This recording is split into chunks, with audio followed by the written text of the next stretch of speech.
ನಮಸ್ಕಾರ, ಜೈ ಶ್ರೀರಾಮ್. ನಾನು ನಿಮ್ಮ ಪ್ರಸನ್ನಕುಮಾರ್ ಅಯ್ಯಂಗಾರ್. ಕೆಲವು ಜನ ಕೇಳ್ತಾ ಇದ್ರು ನಿನ್ನೆ ಮೊನ್ನೆನಿಂದ ನಮ್ಮ DCM DK ಶಿವಕುಮಾರ್ ಅವರು ನಿನ್ನೆ ಯಾವುದೋ ಒಂದು 6ನೇ ಗ್ಯಾರಂಟಿ ಘೋಷಣೆ ಮಾಡಿದ್ರು, ಬಿ ಖಾತಾನಿಂದ ಎ ಖಾತಾ ಮಾಡೋದು. ಸೊ ಕೆಲವು ಜನಕ್ಕೆ ಕೆಲವು ಕ್ವಶನ್ಸ್ ಇತ್ತು. ಸೊ ಅದಕ್ಕೆ ನಾನು ಒಂದು ಕ್ಯಾಲ್ಕುಲೇಷನ್ ಮಾಡಿದ್ದೀನಿ. ಸಪೋಸ್ ನಿಮ್ಮ ಸೈಟ್ 30-40 ಸೈಟ್ ಖಾಲಿ ಸೈಟ್ ಬಗ್ಗೆ ನಾನು ಮಾತಾಡ್ತಾ ಇರೋದು. ಖಾಲಿ ಸೈಟ್ ಇದ್ದರೆ ಅವ್ರ ಪ್ರಕಾರ ಗೈಡೆನ್ಸ್ ವ್ಯಾಲ್ಯೂ ಏನಿದೆ ಅದಕ್ಕೆ 5% ಕೊಡಬೇಕು. ಸಪೋಸ್ ಸ್ಕ್ವೇರ್ ಫೀಟ್ಗೆ 5,000 ಇದ್ದರೆ 60 ಲಕ್ಷ ಪ್ರಾಪರ್ಟಿ ಆಗುತ್ತೆ. 60 ಲಕ್ಷಕ್ಕೆ 5% ಅಂದರೆ 3 ಲಕ್ಷ ರೂಪಾಯಿ ನೀವು ಕಟ್ಟಬೇಕು. ಯಾವುದು ಗೈಡೆನ್ಸ್ ವ್ಯಾಲ್ಯೂ ಅಂತ.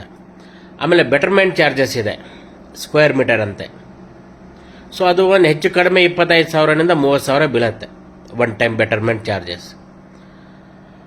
ಆಮೇಲೆ ಸ್ಟ್ಯಾಂಪ್ ಡ್ಯೂಟಿ, ಕನ್ವರ್ಷನ್ ಮತ್ತು ರಿಜಿಸ್ಟ್ರೇಷನ್ ಆಫ್ ದಟ್ ಪ್ರಾಪರ್ಟಿ ಅದಕ್ಕೆ 2%. 60 ಲಕ್ಷಕ್ಕೆ 2% ಬಂದು 1,20,000. ಸೊ ಇದು ಬ್ರಾಡರ್ ವೇ ಈ 3 ಐಟಮ್ಸ್ ಸೇರಿ 4.5 ಲಕ್ಷ ಆಗತ್ತೆ. ನಿಮ್ಮ ಪ್ರಾಪರ್ಟಿನ ಬಿ ಖಾತಾನಿಂದ ಎ ಖಾತಾ ಮಾಡೋಕ್ಕೆ 4.5 ಲಕ್ಷ ಆಗುತ್ತೆ.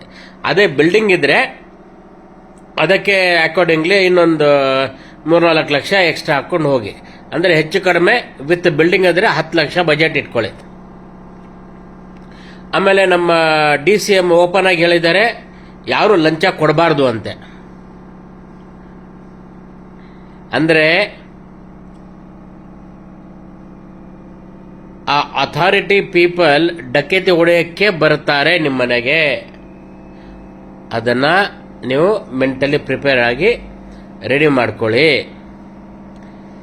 ಯಾರು 1 ಲಕ್ಷ 2 ಲಕ್ಷ ಕೆಳಗಡೆ ಮಾತಾಡೋದು ಇಲ್ಲ, ಅಪ್ರೂವಲ್ ಕೊಡಲ್ಲ. ಯಾಕಂದ್ರೆ ಈ ಕಾನೂನಲ್ಲಿ ಆಫೀಸರ್ಸ್ ಬಂದು ಮನೆಗೆ ವಿಸಿಟ್ ಹೊಡಿತಾರೆ. ಯಾವ ಟೈಲ್ಸ್ ಹಾಕಿದೆಯಾ ಅದರ ಮೇಲೆ ರೇಟ್ ಚೇಂಜಸ್ ಆಗ್ತಾ ಇರುತ್ತೆ. ಸೊ 10 ಲಕ್ಷ ಪ್ಲಸ್ 1 ಲಕ್ಷ 2 ಲಕ್ಷ ನೀವು ರೆಡಿಯಾಗಿ ಇಟ್ಕೊಂಡಿದ್ರೇ ನಿಮ್ದು ಬಿ ಖಾತಾನಿಂದ ಎ ಖಾತಾ ಆಗತ್ತೆ. ಇಲ್ಲಾಂದ್ರೆ ಅದು ಲಿಟಿಗೇಷನ್ ಆಗಿಬಿಡತ್ತೆ. ಮತ್ತೆ ಇದು 1-2 ಪ್ರಾಪರ್ಟೀಸ್ ಇಲ್ಲ ಬೆಂಗಳೂರಲ್ಲಿ, ಹೆಚ್ಚು ಕಡಿಮೆ 8 ಲಕ್ಷ ಪ್ರಾಪರ್ಟೀಸ್ ಈ ಥರ ಇದೆ. ಸೊ ಬಾಟಮ್ ಲೈನ್ ಈಸ್ 6ನೇ ಗ್ಯಾರಂಟಿ,